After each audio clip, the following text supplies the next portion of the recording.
Nós vamos abrir nossas Bíblias no livro de Tiago, capítulo 1. Estamos praticamente começando, demos o pontapé inicial semana passada, domingo próximo passado.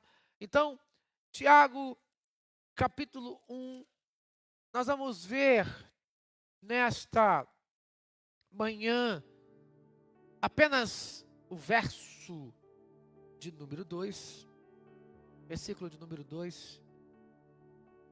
Mensagem do livro de Tiago é a mensagem que fala de amor, mas é muito fácil a gente falar de amor quando tudo está bem. Mas a mensagem de Tiago, ela é diferente porque ela fala que nós temos que falar de amor, mas não apenas quando tudo está bem, mas falar de amor, vivendo esse verdadeiro amor, quando nós passamos por provações, por dificuldades. É muito fácil falar que você ama alguém ou fazer o bem para alguém quando tudo está bem. O difícil é você dizer que ama alguém e fazer o bem para esse alguém quando as coisas não estão bem. E esse é o desafio que esse livro de Tiago nos traz. Esse é o desafio que Tiago tem para nós viver. Esse é o desafio que Tiago nos traz, principalmente no versículo 2, como passar pelas provações, pelas dificuldades, e ainda assim passar com alegria, com amor, como anunciar, que existe um Pai amoroso, existe um Deus de amor, que existe alegria, se nós estamos passando por dificuldades. Versículo de número 2, do capítulo 1 de Tiago, nos diz exatamente assim: meus irmãos, tende por motivo de toda alegria o passardes por várias provações. Amém. Nós vamos aprender que sofrimentos que você está passando e qualquer um de nós pode passar. Quem é que não passa por sofrimentos, por dificuldades, por Lucas? Eles são causados pelas provações. E esse versículo, e o livro inteiro, ele quer estabelecer uma resposta apropriada do cristão no momento da provação e das tentações, das dificuldades, das tribulações da vida. A pergunta é: como você responde às dificuldades? Na hora que você está passando por um problema, por uma luta, como é que você age diante de Deus? Como é que você age diante de Deus? Qual é a sua primeira atitude quando vem um problema? É isso que Tiago está tentando trabalhar na mente dos seus ouvintes primeiros, que era o povo judeu que estava disperso justamente por causa de problemas e tribulações. E para mim e para você, como é que você responde quando vem um problema? Quando vem uma dificuldade? Existem várias maneiras que as pessoas costumam responder. Algumas pessoas blasfemam o nome de Deus, colocam a culpa em Deus. Muita gente blasfema o nome de Deus, critica Deus. Primeiro questionamento é: por que eu estou passando por isso? O que eu fiz? Algumas pessoas se revoltam contra o mundo. Algumas pessoas querem pagar mal a outra pessoa pelo problema que ela está passando, pela circunstância. Outras pessoas que se dizem cristãs, a primeira coisa que fazem é abandonar a fé, abandonar a igreja. Algumas famílias largam, alguns membros da família largam a sua família, abandonam quando a tribulação, o problema vem. Como é? Essa é a pergunta que você tem que responder. Como você responde na hora da luta, da provação, da dificuldade? Qual é a sua atitude? É isso que Tiago quer trabalhar aqui nesse versículo exatamente. E no seu livro ele quer trabalhar isso. Como é que nós reagimos? Como é que você reage? Porque todos nós aqui passamos por dificuldades. Todos nós passamos por dificuldade. E Tiago quer nos ensinar que longe de as tribulações, as dificuldades serem motivos de desespero, ele vai passar para nós em todo o livro que as dificuldades, elas são apresentadas como oportunidades para crescimento espiritual e para a manifestação da sua fé genuína. Algumas pessoas, nós vamos descobrir na vida o seguinte, que algumas pessoas, toda oportunidade que acontece na vida para algumas pessoas se torna uma dificuldade. Algumas pessoas são assim. Toda oportunidade que acontece para elas se torna uma dificuldade. Então vamos pegar um exemplo clássico. Você está desempregado. Aí aparece um emprego para você. Nossa, mas é tão longe esse emprego? Estava desempregado até ontem. Nossa, mas paga tão pouco esse emprego que nem vale a pena sair de casa. Algumas pessoas veem uma oportunidade como uma dificuldade. Outras pessoas veem uma dificuldade como uma oportunidade. Tem um vídeo que eu vi esses dias já na internet. Pastor Fernando Brandão, que foi o nosso secretário de Missões Nacionais durante muitos anos, agora ele é o diretor executivo da Convenção Batista Brasileira, estava contando que quando ele era pastor, tinha um membro na igreja dele, muito simples, mas aquele membro que tinha uma fé muito grande.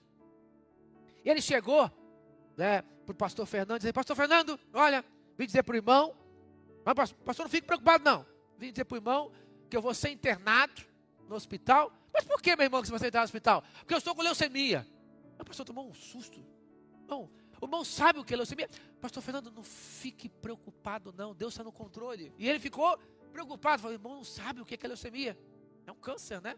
Praticamente mortal. Ele falou: não, pastor, fique preocupado não. Fique preocupado não, que Deus tem um propósito.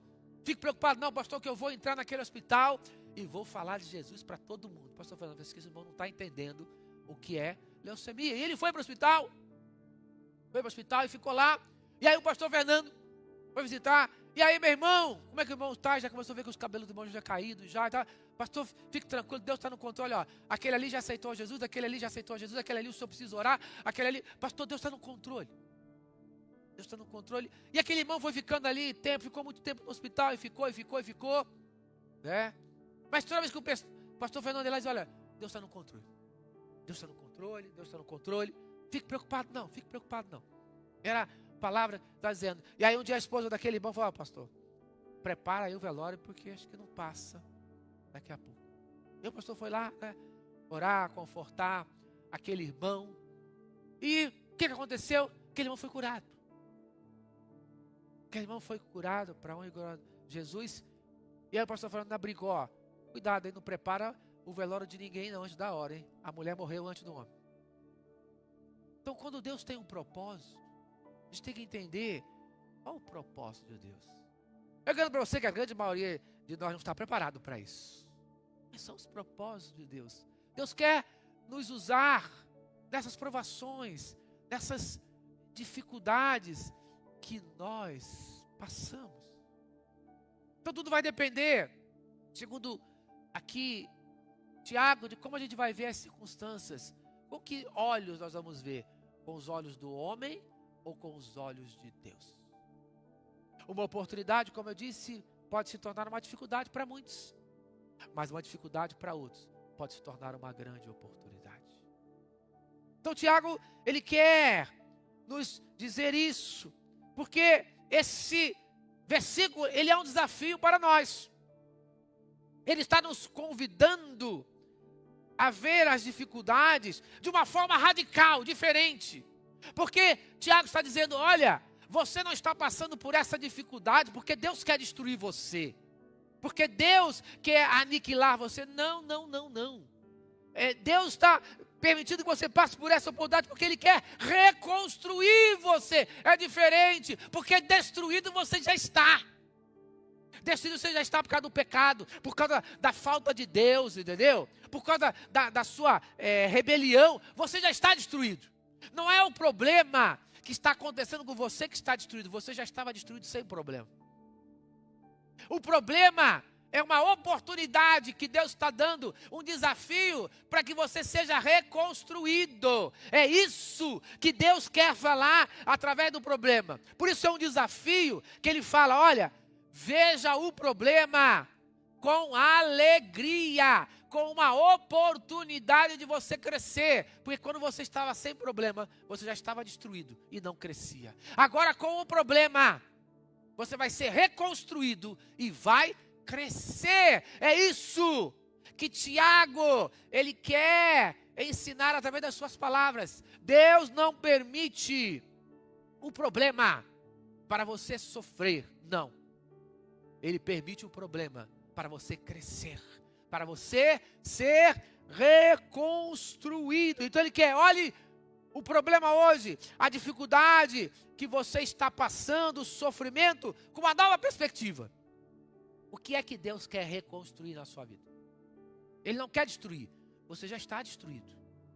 Mas Ele quer reconstruir. Ele quer fazer de novo. Aquele que está em Cristo, nova criatura é. As coisas velhas já passaram, eis que tudo se fez novo. Ele quer reconstruir, Ele quer refazer agora. Esse é o motivo. Mas nós não, infelizmente, conseguimos entender. Então Ele está dizendo, olha, ao invés de você ficar aí sentado, lamentando, chorando, murmurando, reclamando, ao invés de você ficar com essa situação, então você vai ter grande alegria. É isso que ele quer dizer aqui, grande alegria. E essa alegria, ela deve ter o entendimento, a compreensão de que esse propósito é um propósito de Deus para a redenção da sua vida, tanto espiritual como material. O propósito de Deus é para a reconstrução. Deus quer reconstruir a sua vida. Ele quer recomeçar, porque nós, como seres humanos que somos, nós queremos fazer as coisas da nossa vida do nosso jeito. E aí quando a gente faz do nosso jeito, não dá certo, o negócio não dá certo. Quando a gente quer fazer do nosso jeito, não dá certo. Aí Deus precisa deixar que você faça, que a sua vida comece a entrar em ruínas, que caia. Aí Ele vai permitir a aprovação, para que aí Ele possa começar a trabalhar. Porque o trabalhar de Deus não é daquilo que você vê. Você olha para fora e você só vê problema.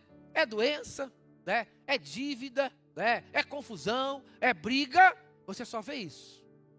Mas Deus, Ele vê o interior. Ele não quer começar a trabalhar e Ele nem pode começar a trabalhar lá fora, primeiro, nas brigas, na confusão, na doença, não. Primeiro, Ele precisa começar a trabalhar dentro de você.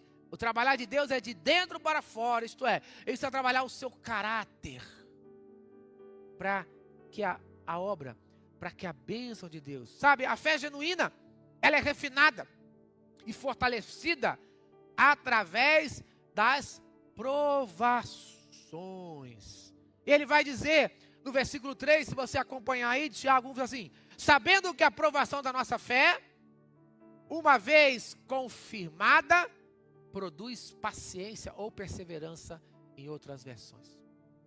Ele precisa produzir na sua vida paciência, você ter paciência. Esperei com paciência no Senhor. Precisa aprender a esperar em Deus. Não esperar que o governo vai fazer um governo melhor. Sabe? Não esperar que você vai ter um aumento de salário, você vai ficar melhor. Não esperar que a sua saúde melhore. Não. Esperar com paciência em Deus. É que Deus vai resolver. Então a sua fé é provada para que você tenha paciência de que Deus está trabalhando. Ele não tarda nem falha. Deus, Ele não se adianta e nem se atrasa. Ele sempre faz no momento certo. Nós estamos em obra. Deveria ter uma placa na vida de cada um de nós assim, em obras.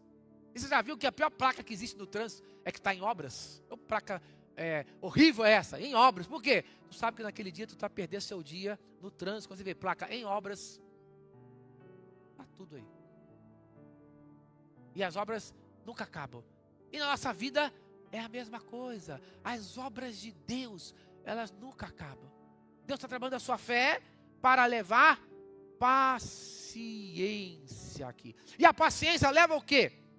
Por sua vez, ela leva a maturidade espiritual. Olha o que diz do versículo 4. A paciência deve ter, na minha versão, ação completa. para que sejais perfeitos e íntegros, em nada deficientes. Veja a obra, Deus está fazendo uma obra, está trabalhando. À noite nós veremos com mais detalhes esses versículos, mas Deus está fazendo uma obra. Estamos em obras. Não acontece do dia para a noite.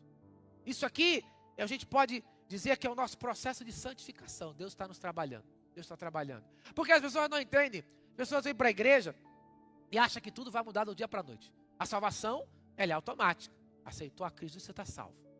Mas essa vida, essa obra que nós chamamos de santificação, ela é uma obra constante, progressiva e que termina só quando Ele vier nos buscar, até que Ele vem. Então, enquanto eu viver aqui, eu estarei em obras. Enquanto eu viver aqui, eu estarei nesse processo do trabalhar de Deus. Por isso, ele fala, você precisa ter uma alegria. Sabe por que você precisa ter uma alegria? Porque é o seguinte, ele fala aqui, né, tende motivo de toda alegria, o passardes por várias provações ou tentações, depende da versão. Isto é, enquanto você viver aqui, você vai ter problemas. É isso que ele está dizendo. Então não vai adiantar você ficar triste. Então você vai ficar triste o resto da vida. Porque você vai ter problemas o resto da vida. Você vai ter tentações o resto da vida. Palavras de Jesus Cristo. No mundo tereis aflições. Vocês vão ter problema no mundo. Você está no mundo?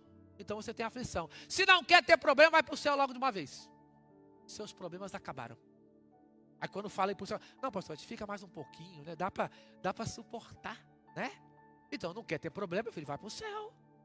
Aqui a garantia é, a única coisa que você tem certo são os problemas. E o cara não quer ter problema, então não fica aqui, vai para o céu. Para de reclamar. Se não quer ter problema, meu amigo, seu lugar não é aqui, é no céu. Enquanto você estiver aqui, você vai ter problema. Se alguém te disse alguma coisa diferente, essa pessoa mentiu para você. Porque Tiago está falando isso. Jesus disse isso. Aqui estamos em obras. E obra traz problema, traz dificuldade, traz transtorno. Você está em obra, né? Você está em obra. Deus está trabalhando. Então não quer ter problemas, vai para o céu. As tentações estão aí, a dificuldade. Por isso Jesus disse, no mundo vocês vão ter aflição, então vocês precisam ter alegria. Precisam ter ânimo para viver aqui.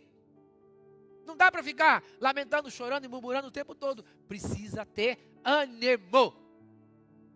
Ah, pastor, é difícil, então peça para Deus. A gente vai ver isso aqui mais adiante. Versículo 5 de Tiago, capítulo 1. Peça sabedoria a Deus, que Ele vai te dar sabedoria para enfrentar. Veja quantas lições nós temos no livro de Tiago.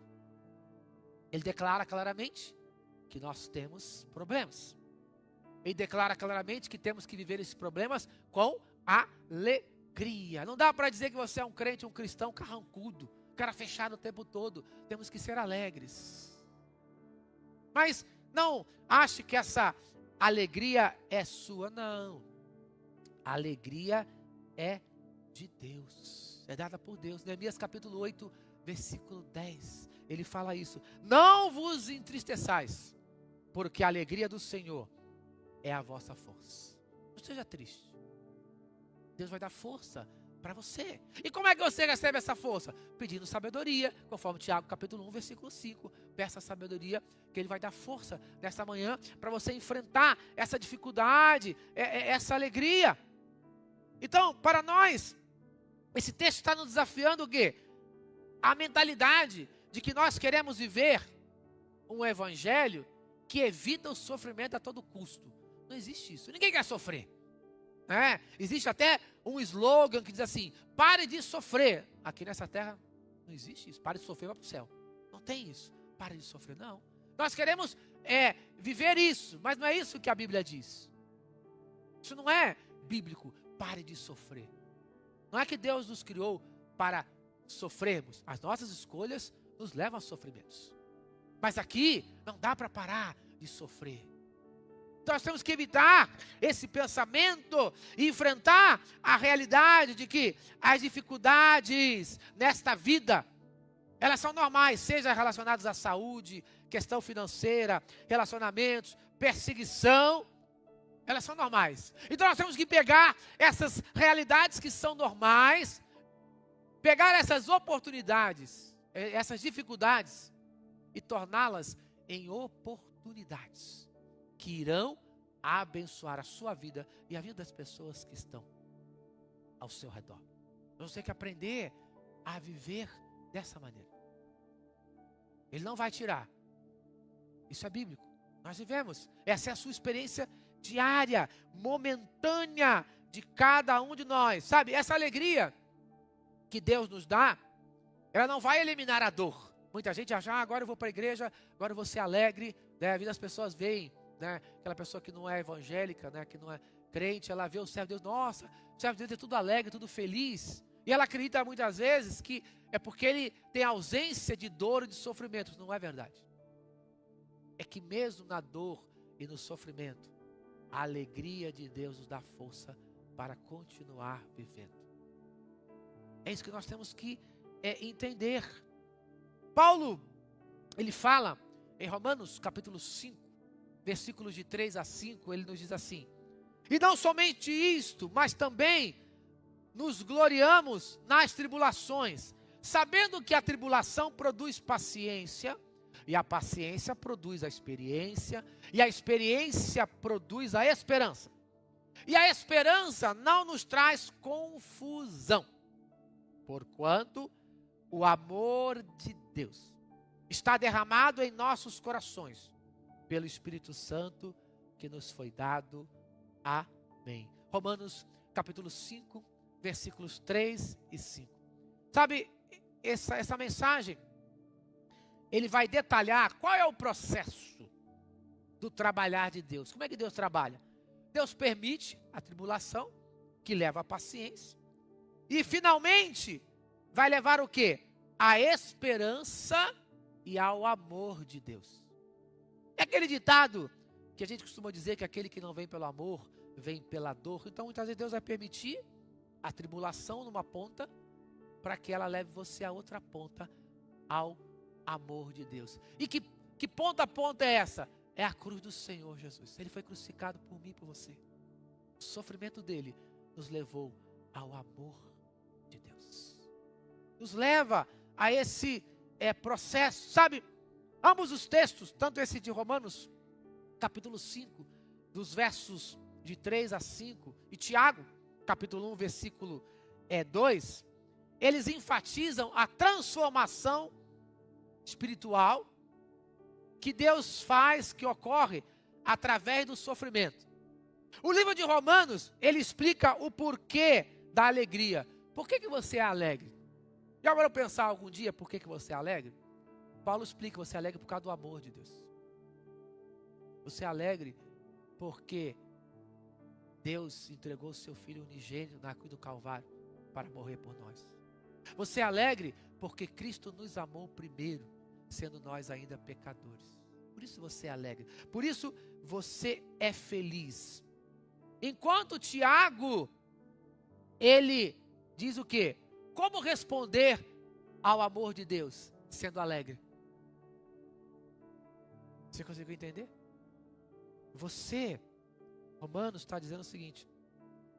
Ele explica por que da sua alegria. Qual é a causa da sua alegria? Amor de Deus. Qual é a consequência do amor de Deus? Você ser uma pessoa alegre. Você ser uma pessoa alegre. A causa de eu ser alegre é porque Deus me ama. A consequência da minha alegria é o amor de Deus. As duas coisas andam juntos. Não tem como eu dizer que Deus me ama e eu sou um cara triste, murmurador, lamentador. Que amor é esse? Que eu vivo resmungando, reclamando. Não posso dizer que sou alegre, que tenho alegria verdadeira, se eu não tenho o amor de Cristo Jesus na minha vida. Pois a alegria do mundo é passageira, não é verdadeira. Mas a alegria do servo de Deus é verdadeira. Esse é o entendimento que eu preciso ter em minha vida.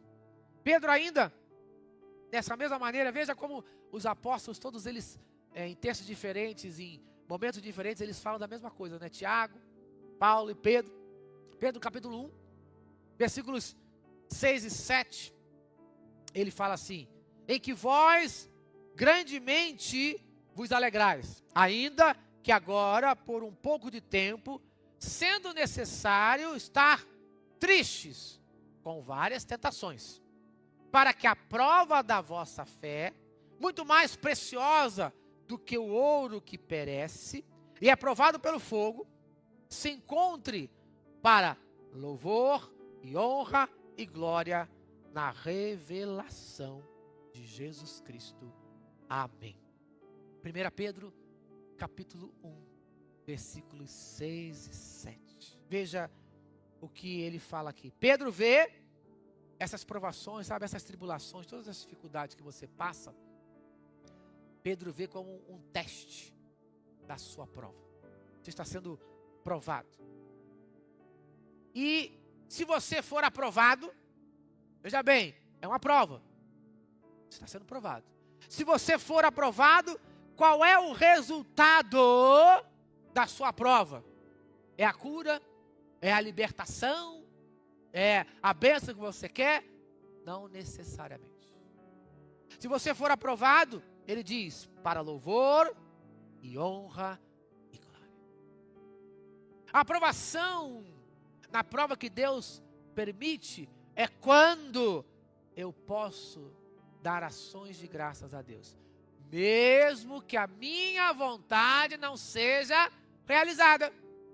Por quê? Porque a vontade dele é que é boa, perfeita e agradável. Mesmo que a minha vontade não seja respondida, eu louvo, adoro, honro a Deus, porque eu sei que a minha vontade pode ser boa, mas a boa, perfeita e agradável, a melhor é a de Deus. É isso que Pedro está dizendo. Vocês vão ser provados, mas só serão aprovados se a vida de vocês for um louvor, se a vida de vocês for para glorificar a Deus, se a vida de vocês for para abençoar outras vidas, vocês serão abençoados. E aí, ele termina na revelação de Jesus Cristo.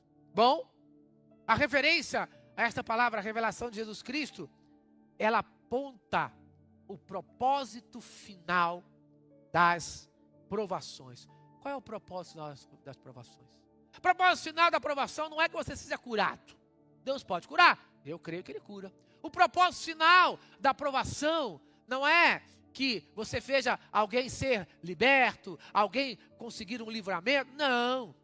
O propósito final da provação é glorificar a Deus e honrar a Jesus Cristo, que morreu na cruz do Calvário para nos salvar e dar a salvação de graça a todo aquele que nele crê. Esse é o propósito da provação. O propósito da provação é levar o ser humano, em primeiro lugar, à salvação espiritual. E levar, em primeiro lugar, o homem para o céu. Como eu disse, se você quer parar de sofrer, você precisa ir para o céu. Lá é o único lugar onde não há sofrimento, onde não há dor, conforme nos fala João em Apocalipse capítulo 21, versículo 4. Lá ele enxugará toda lágrima. Aqui ele chorará com você. Aqui nem sempre as lágrimas serão enxugadas. Ele vai chorar com você. Ele vai andar com você. Mas completamente, o único lugar onde toda lágrima será enxugada é no céu. Por isso eu preciso ter certeza da minha salvação. Por quê? Porque assim como o céu é real, o inferno também é real. Muitas pessoas não gostam de falar sobre o inferno, mas o inferno é real, o inferno é bíblico. O inferno não é aqui. Aqui é a oportunidade de sair do inferno. Por isso nossas vidas já estão destruídas. Porque algumas pessoas dizem, olha, Deus vai mandar você para o inferno. Não, Deus não manda ninguém para o inferno. Não, você vai para o inferno porque você rejeita esse amor aqui. O ser humano não vai para o inferno porque Deus mandou ele para o inferno. Ele vai para o inferno porque ele rejeitou a única oportunidade de sair para o inferno, que é o amor de Cristo Jesus. É por isso que ele vai para o inferno. Porque ele rejeita. Ele rejeita. Então não rejeite o amor de Deus. Não rejeite o amor de Deus. Esse é um processo de purificação que nós estamos aqui, de santificação, para sermos levados para o céu. É um processo dolorido, dói? Dói sim. Ninguém diz que não dói. É um processo de lágrimas, suor, sangue, suor e lágrimas. É, muito sofrimento? É sim. Mas é um momento de reflexão pessoal, individual. E nós temos que colocar diante de Deus. Então, pare e pense nisso. A palavra de Deus, ela é bem clara. Paulo diz que Deus nos dá uma esperança que não traz confusão. No texto que nós lemos de Romanos capítulo 5, versículos de 3 a 5, ele fala que Deus nos dá uma esperança que não traz confusão. Eu pergunto, está confuso? Porque é real, quando vem as lutas, a gente fica confuso realmente, né? Qualquer um fica confuso. Não vou dizer que não fico confuso, não vou dizer que não tenho lutas internas. Claro, todos nós temos lutas internas. Mas Deus sempre está conosco nessas lutas. Mas você precisa crer nisso. E se você, nessa manhã, por algum motivo está confuso, ore para que o Senhor renove as suas forças. Porque, como já disse, Neemias capítulo 8, versículo 10, não vos entristeçais, porque a alegria do Senhor é a vossa força. Está triste, está confuso, ore para que Deus, nesta manhã, renove as suas forças, as suas esperanças. Curva a sua cabeça agora nesse momento, feche os seus olhos e eleve a Deus agora o sentimento que está no seu coração. Eleve agora aquele sentimento de muitas vezes de confusão, de que você não está entendendo, porque a prova é tão grande. Por que, Senhor, que eu não estou entendendo? Por que eu não estou passando? Por que eu não estou respondendo da melhor maneira possível? Muitas vezes acontece esse sentimento, acontece esse pensamento. Então ore, peça para que Deus renove as suas forças, peça para que Ele esteja com você o tempo que for necessário. Não sabemos quanto tempo vai durar isso, só sabemos que Ele passa com cada um de nós. Pai, nós continuamos na Tua presença nesta manhã.